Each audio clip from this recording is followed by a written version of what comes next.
the West Tigers podcast. It's episode number 327, midweek edition. Just me and you tonight, Declan. What's going on? Yeah, everyone else is ditched. It's that point of the season where it starts to become a bit of a burden, and the other people, they're not built for it like us. They don't like the punishment, so that's why they're not here. It's like the West Tigers, a few injuries starting to creep in. Do you reckon? I mean, of course they'd be disappointed, but like a guy like John Bateman, who's on good money, and I don't want to character assassin John Bateman, but do you reckon they'd be that disappointed when they're missing 2 months? Because he's going out there in the forward pack, they're trying their ass off, they're not getting results. You get a couple of months off, you get to sit on the lounge, you still get paid the same. Do you really reckon they'd be that disappointed, or is it like that inner competitiveness where professional athletes would be, but just in a losing team? You know what I mean? I think that only John Bateman, in the deepest corners of his soul, would be able to answer that. But I do think he would be sad because, you're in the work and everyone's miserable after a loss, and the entire vibe around the club is negative when you lose, and you're mates with these guys and you don't want to see them struggle. So I think on that basis that he'd want to be out there helping. I don't think that he would just be like, oh, I don't really care because I'm getting paid the same. At least I hope not. That would be kind of bad, wouldn't it? We didn't have you on Monday night. Did you have a word for the 2014 loss in Tamworth? I think alcoholism, because going for the Tigers, it just drives you towards the drink. I think I went to the bar after, and I sent a picture on the group chat because it's so frustrating because it just seems like there's a new thing every single week, isn't there? Because we do so well to stay in the game, we're defending really well. The Sid Ben, we can see 2 tries, and then we launch Brandon Best into a New South Wales Blues jersey with our defence on him. And I honestly think if Brett Naden wasn't playing, I think we win that game. So we're just creating these positions where we can win the games, but we're just not taking advantage, or something very basic and fundamental goes wrong, like our defence on our right edge, and we just find a way to lose it. It's just very frustrating, and I did need a drink after that game. Yeah, I don't think you're alone. Is it worse for fans when it's like this, or is it actually, when you take the emotion out of it, is it better? Because, I mean, we've had very similar seasons to this in 22 and 23, but when you look back at those seasons, there were a lot of games where you knew after 2 minutes this side's out of the game, whereas this year it's almost like there's that Penrith game, then the last 2 games you think after half an hour, oh, we can win this game, and then they find a way to lose it. Does that make it harder, or in a way, is it still a little bit easier for a fan if you're in the game? I think if you're in the game, then if the results don't go your way, at least you can say that your club's having a go. And I think that's the progression that we've seen this year. Unfortunately, it hasn't resulted in wins, but I think we can all agree that the team is trying very hard. And you might disagree with me, but I think we've had chances, especially last month. If we'd taken those chances, we would have won games. And hopefully, with the more experience we have with the younger players and the guys we're bringing in, we'll have the talent to take those chances next year. But yeah, just at the moment, it just seems really frustrating. But no one likes it when you get flogged by 50. That's a different kind of soul destroying, isn't it? Because that just haunts you. I think we did rack up a few scores over the year, so I'd rather lose by a little bit, to be honest. I mentioned on Monday night there were 4 or 5 moments that, I'm sure the other teams have moments, but we just seem to have more than others. And I actually missed the main moment. And this is probably because I went to the toilet or I was watching a horse race instead of the game. But I saw on, I think it was 100% footy, that, it was 20-10 and Gagai was having a shot at goal. And he wasn't expected to miss it, but he missed it. And the ball actually trickled dead. Like, usually the fullback or someone is standing on the dead ball line where we would have actually been able to run the ball back. But that is just an example of something you would not see, I'm pretty sure, from any other NRL team. Like, why does that happen? I think it's just a lack of attention to detail and concentration, because when the ball's not in play, they kind of zone out, or they regroup, kind of talk amongst themselves, that grab a drink of water. I do agree. Is that receptive? Is that of all the club's problems, does that sum it up, or is it just like an isolated incident? Because there were a couple of fans saying, that just sums us up. That wouldn't happen to other teams. I don't think it's as simple as that. I think that things like that. There's lots of little things like that in a game that end up with a result. It's like that, plus Charlie Staines jamming in on the centre that put Bradman Best through that scored their try. Just little bad decisions like that. They add up over the course of 80 minutes, and then you find yourself losing by 2 tries, and that's just the way we are at the moment. We're making a lot of like bad decisions that are easily fixed in theory, but for some reason keep happening to us week on week. And yeah, that right edge was just terrible. I would say that's more of a reason, but I understand, like, even just like two people ready to kick it, they could have gotten out in the end goal, and like we wouldn't have had to give the ball back to Newcastle, and who knows what would happen from there. But yeah, I think just little attention to detail stuff at the moment is letting us down. But I also think it's maybe fatigue as well, because we did a lot of defending, and like when you're fatigued, you don't think as clearly. And like when when the ball's not in play, like maybe they are switching off because they're just gassed. I don't know. It would be interesting to see, like within the 4 walls, what the coaching staff said about that. But yeah, that is disappointing to see. I wonder if that applies to fans as well, Declan, when they're fatigued of losing, whether they can't think clearly or not. Yeah, I think there's some fans that, I know a few like that, get in the group chat, say some things that, are a little bit questionable. My favourite time of the week, it's buy, sell and hold. For you've got 8 questions, Declan. I'll give you 1 hold out of the 8. That's all you're allowed. Question 1. Shane Richardson needed to send out a letter to members after 6 straight losses. Buy or sell? I'm going to say sell, because I can only speak for myself here, but it wasn't like I was at the stage where I needed to hear something from like the executives. Like, obviously it's good that they've communicated, and like a lot of fans are happy that he did, but I wasn't quite at that stage yet, because I think we all know going into the season that it would be difficult and we would have challenging spots like this. So it was to be expected a bit, and we are kind of used to it. I know that's kind of sad to say, but yeah, I wasn't like, banging at the gates for like a response from the CEO for this one. Maybe 4 more rounds and we'll see. But yeah, not at the moment. I mean, he's been quite bullish on, membership, and I like that. You should have some sort of say if you're a member, but I don't know. The email just struck me as a bit fluffy. Like, it's something that I thought Pascoe or Lee might have done something like that after 6 losses in a row. But like, how do you control the narrative though? Because I look at the Sydney Roosters, and they just lost David Fifita, and then boom, straight away they have a press statement ready to go saying that they withdrew the offer, and they also leaked to the journalists. So I think it's just about controlling the narrative, and obviously it's impossible to win the narrative when you're losing. But yeah, it's just like trying to get a positive message out there, and I can understand why they try to do it. But I do get what you mean. Like, if you were to do this like all the time, like Lee and Justin Pascoe did, it does wear thin. But like every now and again, I'm not opposed to it. But it didn't make me feel a lot better. But I can see what he was trying to do. Yeah, I mean, I'd probably be the first one, and we have complained in the past when we hear nothing.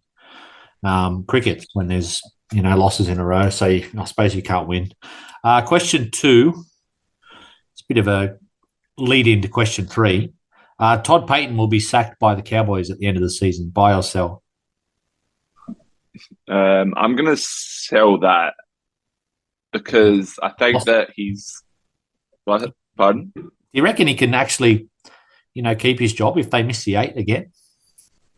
I don't know. It's just like he's had previous success with them. Like, there were like 1 win from making a grand final, and I think he's got the runs in the board to like, and he has. When did he sign that long-term extension? And he is a good coach. I just think that they need to. Pardon? I agree. I think he is a good coach, but I'm hoping Declan he gets sacked. Why would I be hoping that? Well, do you want to be an assistant coach to Benji, or are you already eyeing off Benji to get the sack as well? No, I haven't gone that far down the rabbit hole yet, but I just look at it and I think, yes, he's done a pretty good job, but Cowboys is a pretty big club, and I just think you can't afford to miss the top 8 2 years in a row with that roster. Now, maybe that roster, that was rated to come bottom 4 the year he nearly made a grand final, so maybe he's taken it to that point. But I just watched him on the weekend. It's the first time I've seen him like just lose the plot a couple of times when he was watching the game, when they kept throwing away those chances. And the reason I asked you that one is I'll go into question 3. Is Benji Marshall's current coaching staff adequate? Buy or sell? I'm gonna hold on that one because I don't know. I'm not in the four walls. I don't know who's coaching what. Like, I think that obviously the defense is good, so or it's improved at least. So you would kind of say that John Morris is going well, but I'm not sure how like Robbie Farah in the attack, how that's going at the moment. So I really don't think I can answer that question. Well, I can tell you how Robbie Farah and the attack are going. It's averaging about 12 points a game. I mean, we're not in the four walls, but I do look at that. I don't want to Robbie hate because I was Robbie's biggest fan when he was a player, but I just look at it and I think, someone like Todd Payton, if he was available next year, would be perfect just to add some experience to that staff. He's worked with obviously, a higher quality roster at the Cowboys. But I think he would jump at a chance, because if he did get sacked, he's not going to pick up another head coaching job straight away. Yeah, I think I agree. I think Todd Payton would be an upgrade on Robbie Farah from an experience perspective. But at the same time, like, is it the roster that needs upgraded as opposed to the coaching staff? I mean, if Trent Robinson was in the four walls right now, like, would he get much better? Like, I'm sure he'd get like a little bit better because he's a good coach. But like, is it going to be like transcendent, and is it going to like blow it all apart? I don't think so. I think the only like coach that's proven that he can just like rub the magic dust on players is Wayne Bennett. But there's not many Wayne Bennett's around at the moment. But I agree. If Todd Payton was available, I would be really happy to bring him in as an assistant coach. Question number 4. Lachlan Galvin has regressed in the past couple of weeks. Buy or sell? Sell. I don't think that. I think that like rugby league, the NRL, it's a marathon. It's not a sprint. And he's just, unfortunately, we're just in a position where we have to play an 18-year-old, week in, week out. And it's tough. Like, it must be so tough on his body, like mentally as well. He's also carrying a hand injury and our attack's struggling. And I think everyone kind of knows that he's the most likely out of the halves to like create something. So I just think there's a lot of pressure on him at the moment, but I don't think he's progressed at all. I actually don't think he's had a bad game yet, to be honest.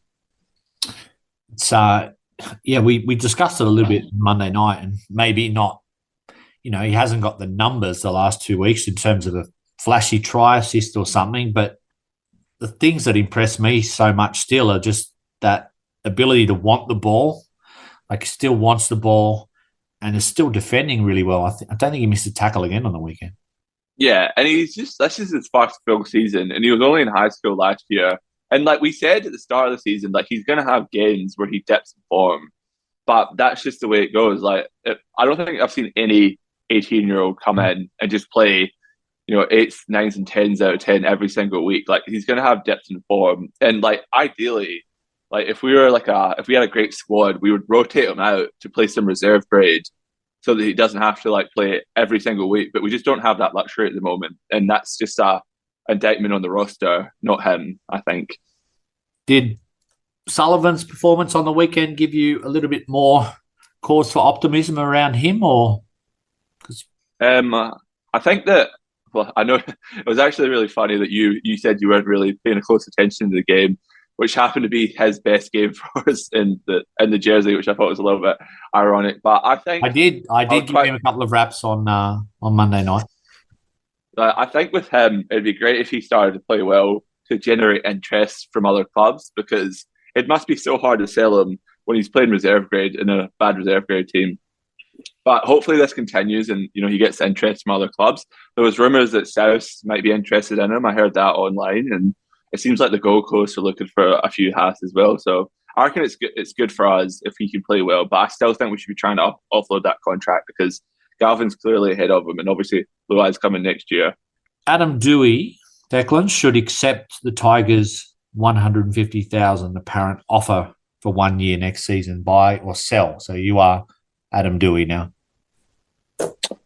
I would take it, because realistically, they say it takes a few months to get back to your best from when you come back from an ACL injury. So he's going to come back midway through the season. He's probably going to play reserve grade.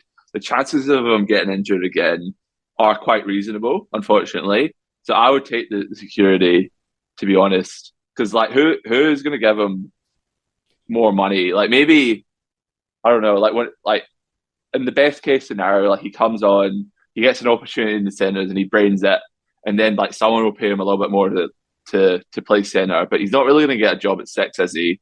So he's not going to demand that kind of playmaker money. And I don't know, and it's only a 1 year deal as well, and he's only I think 26, so he'll be 27 at the end of that. And if he like does return, everything goes well, he'll be able to command like more money after that. But yeah, it's a big risk at the moment. And I think I was him, I'd play a bit safe. Probably. What about you? What do you reckon? I think it's probably smart from the club's perspective because they would know Dewey's in a tough situation because of that. You know, if he comes back and blows out another knee, like his career's over. So you're basically taking 150,000, guarantee you at least a contract till the end of next year. But you know, I'm sure there's that competitive side of him where he knows he's more than $150,000 player when he's fit. You know, you only have to go back a couple of years. He was our best player at times. I know he's sort of fallen off the perch a bit when he played last year, but I don't know. I'd like to see him in first grade more than reserve grade this season. I don't know where, but I think we need to find out about one, you know, his attitude towards potentially playing in the centres. I don't think lock's going to happen, but we've seen that lock position rotate regularly. But I'd be surprised if he plays more than maybe 2 or 3 games in reserves. Yeah, I don't know. It's an interesting one. I think right centre, I could see him like slotting in there. I think that's the position I can see most likely, just purely because Naden had such a bad game on the weekend, and I think that was one of those games where you throw him in the shredder, as Joe would say. But yeah, it's too tough to tell because we don't really know like what he's going to look like when he comes back. But he's got the talent for sure. If he can just like get back healthy, then I think he can definitely be an NRL standard center. But the thing is, like, who's gonna like what other club is gonna jump at the chance right now to sign him for more, or even like when he does come back towards the end of the season? Like, I just don't see it. No, I could actually see a good like a Melbourne or Roosters just taking him because it's low risk at that sort of money. Like that would be tempting for someone like him if you're going to be offered, say, a similar deal at Melbourne or the Roosters. You know, he might think, well, it's a stronger club, same money. Well, I don't know. Then would you say that he's that committed to us anyway? And then, which like maybe he should leave at that point if he sees it that way. No, we don't know. We're not inside his head. Micah Sivo, he would be a good signing for 2025. Declan, buy or sell? So I think he's still got a little bit left, but I think that he is on the decline. Like I have him on my fantasy team, so I do kind of watch him a little bit closely, and he just like he's not that player anymore when he first kind of burst onto the scene for Para. So I would be a little bit hesitant to sign him. I mean, I'm dreaming now, but that Blaze Talangi, I'd be throwing some cash at him. He looks like he could be anything. Well, he played with Lachlan Galvin at Westfield. They were the halves combination together, so you know he knows a lot of people at the club. But yeah, I reckon the Roosters will go hard after him now that they've lost Fifita because he can play six as well. He can also play fullback, so he has that versatility. And he could potentially replace Keary and Tedesco based on like how their other juniors are going. So I think it'd be nice, but yeah, I can't see it. Did you hear that Danny Wilder said that the reason why we offered Adam Dewey minimum wage was because that's all the money that's available at the moment? Like, so maybe like we can't even offer like that much money to someone else, and that would make sense because Richardson did say that there'd be no more signings, didn't he? So I'm not sure. Just playing devil's advocate here. I mean, that's my first thought, Declan, is that's a concern if that squad is right at the cap maximum. But yeah, there's a bit of dead wood there. I'm sure they'd like to move on, but like you said with Sullivan, it's hard unless they actually do something. Where we go? Let's go this last one. New South Wales will get swept by Queensland this year. Buy or sell? I'm gonna buy it. I just have so many like this just seems like a disaster season because we've lost Cleary, sorry. We've lost Charbo. Madge is he did really well with the Kiwis, but I'm just a little bit worried about how he's going to go as an Origin coach compared to Slater, who's just like, probably one of the better coaches going around these days. Yeah, I'm not sure. Getting swept is hard though. I think it'll be a 2-1. I think they might win game. Where's game 3 this year? I got no idea. I wouldn't care if they got swept. I don't care about Origin. Oh really? Why? No, Is it? I'd rather win club games, Tigers. I don't know. I used to when I was probably your age. I used to get a bit more, but I don't know. Just maybe it's the fact that the Tigers have had no success over the last decade or so. But I don't really care who wins. Then that's probably why. I know everyone in Queensland gets behind them, but I'm not excited about New South Wales. I think, is that because we just have so many club teams at the moment where you don't like you hold grudges? Like none of us like Penrith, so we don't really care when Cleary doesn't play well in Norwich. I don't know, but then in Queensland, there's just a different culture where everyone gets behind them. I mean, I'm sure the rest of the teams hate the Broncos, but when Reece Walsh, scores a try for Queensland, Origin is about Queensland. Like if New South Wales ever won 10 series in a row, it'd be dead. Origin. It couldn't afford that. Queensland winning just got bigger every year. Well, you look at the Broncos when they were struggling, and the TV numbers at Channel 9 were just terrible because no one watched that Friday night game slot. So yeah, I think I think the game is more healthy when teams like the Broncos and Queensland do it well because I don't know, it's frustrating. And New South Wales, it feels like they've kind of blown a golden era a little bit, not as big as the 10 in a row for the Queenslanders, but just that team with Turbo and Latrell, Cleary, but now Latrell might not play, Turbo's always injured, and we just haven't really dominated like we thought we would. Queensland spine is superior. That's why I think they'll win. Given that Cleary's out, they got Walsh, 2 halves, and then they got Ben Hunt, who's always plays out of his skin at 9, and Harry Grant off the bench. So yeah, I mean, if Appy makes a New South Wales team, I'll go for New South Wales, Declan. But I've got a sneaky feeling they're not going to pick him. Yeah, because all the mail is that Cam McInnes is going to get one of the hooker spots. I think they'll take 2 hookers. I think they'll take Reece Robson, or they'll take a bit of a shocker in Blake Brayley. I just think Madge, he is attracted to those players that are seen as, workhorses rather than flair players. Although he did obviously have Appy in his career. Yeah, but Appy's a wholehearted player. I wouldn't say that he's just a finesse player. I think that's probably unfair to him. I think he's a tough guy, and I just think it'd be a big mistake to not pick him, at least off the bench, where he can kind of come on when the game's a little bit open. Because I think if you take Robson and McKinnon that, those are 2 workhorses. And I don't think Brayley kind of offers the same flair as Appy does. So I think that would be a mistake. But would you be happy if Jerome Luai made 6? There's a little bit of talk that might happen now. Yeah, I think Cleary being injured really hurts him. But yeah, not that I care, but if I was a selector, I'd probably pick Moses and Hines, although there's arguments that they wouldn't work together. And then I'd consider picking Cody Walker. I know he's South going horrible, but did play in that Game 3 win last year, and you give him some good forwards, he can play. So yeah, I don't think Luai will get picked, but I hope he does, because obviously, he's coming here next year, but I don't see him working without Cleary. All right, let's stop talking Origin. Sick of it already. The Dolphins, Declan, we played them again for the second time in a couple of months. It's our home game up in Queensland, so obviously a big advantage having that again. Yep, great. It worked so well when we played them at Suncorp before. Yeah, I mean, it's just Richardson's adamant, he's going to get rid of Tamworth. I mean, he hasn't said it publicly, but he's going to get rid of Leichhardt. Should he get rid of the home game in Magic Round, or is he more about the dollars?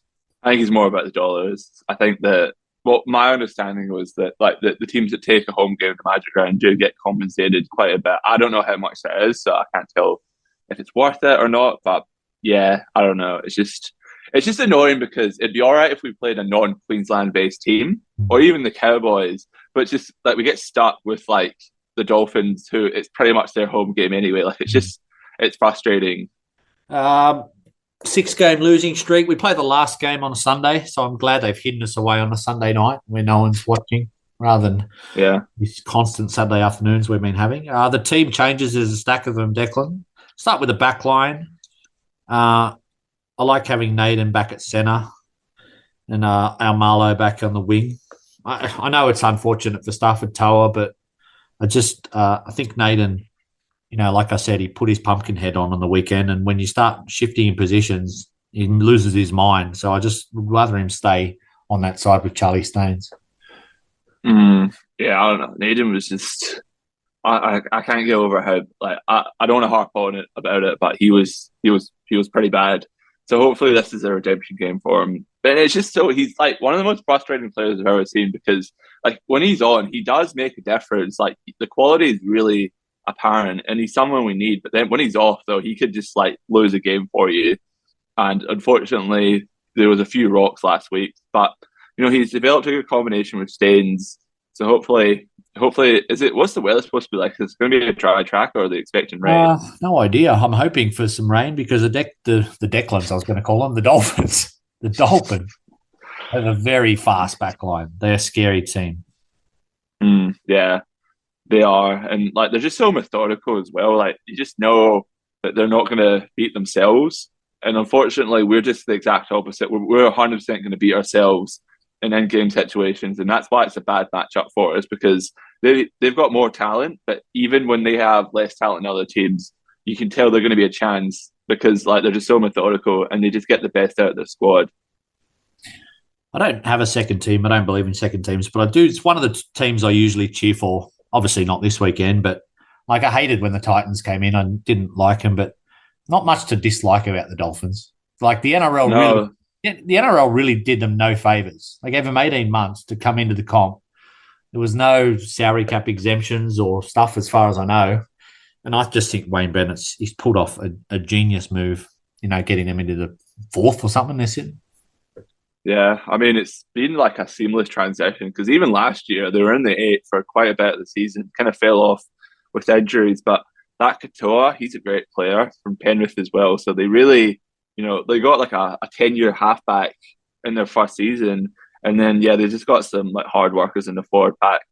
And like a really good backline. Junior Tupo's going there next season. So it's going to be interesting to see, where he plays and what he looks like when he does play. But yeah, and it's also going to be interesting when Wayne Bennett leaves, because as we've seen with Demetrio, when Bennett leaves, like the team kind of crumbles around him. So I wonder if the new Dolphins coach, if he'll be the exception to the rule. I doubt that. I think they're crazy for letting Wayne go. Seyfarth at 12 and Twal at 13. It's not very exciting, Declan, but I guess options pretty thin on the ground with Ice and Bateman out. I know, yeah, it's bad. Like I can't get angry about it though, because as you said, like what are we supposed to do? There's not really many other options that Benji Marshall can list at the moment, and still frustrating because Papali'i, like that was probably his best game for us. I know he ended up playing more back row than 13 anyway, but I really did like what I saw from him at 13 for the 10 minutes he was there. He looked dangerous. He looked like he was difficult to put down. And I hope he comes back next week and plays 13. But, I think this is just one of those games we just have to hope for the best. Sione Fainu, he gets a debut. That's one thing that Tigers fans will be excited about to see this week. Yeah, I think he would have debuted. He would have made his debut sooner, but he had an ankle injury at the very start of the season, which put him off. But yes, he's a bit of a late bloomer. He came through that New South Wales junior rep sides, looked really good. Back when Manly were dominating the junior grades, and he was one of those big players. And then never really got an opportunity at Manly. Came to the Tigers, didn't really set the world on fire, but you can tell because his brother's coming. You would think that he had a really big preseason, because the 2 trials he did play, he looked really, really good. I watched the reserve grade game that they won on the weekend. He looks really agile, fit, can offload. And I hope he kills it, because we definitely need some reinforcements in the forward pack, don't we? We sure do. Prediction time, Declan. I'm going with, I actually think this is going to be a high-scoring game. I think we're going to get a little bit of attack, which we haven't got, but I think our defence is going to burst, because I think, putting in that sort of effort every week for no result, eventually you get a bit over it. And I'm going 38 22 Dolphins. I'm going to go 26-6 for the Tigers. I can't wait to watch that game, Declan. 26-6. Sounds very exciting. Quiz time. You're the only participant, so do your best. Question 1. Isaiah Papali'i wore headgear in last weekend's game against the Knights in Tamworth. Previous to that, in which season did someone last wear headgear for us? I was going to say Liam Fulton, but it's after him. It would be recently, wouldn't it? No, was it last year? No, apparently it was in 2017. Now, one of these players didn't wear headgear for 95% of their career, so he's obviously coming off a knock. Was it Dylan Edwards or Joel Edwards? No, it was in a game against the Melbourne Storm at Leichhardt. It was worn by both Elijah Taylor and David Norfoluma. Oh, okay. Yeah, I completely forgot that. So you already got me on that one. Question 2. In round 14 of 2007, West Tigers hosted the Titans at Campbelltown. In commentary, Andrew Voss said Taniela Tuiaki's name sounded like what? A, an appetizer. B, a Spanish paella. C, a cocktail. D, a Japanese teriyaki. I'm going to go A. C, a cocktail.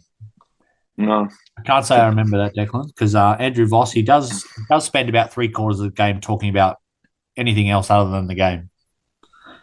Yeah, I think you and Steve kind of talked about how you don't like him, and it kind of busts my bubble as well. He does kind of annoy me now as well, I think. I like the traditional Warren Smith.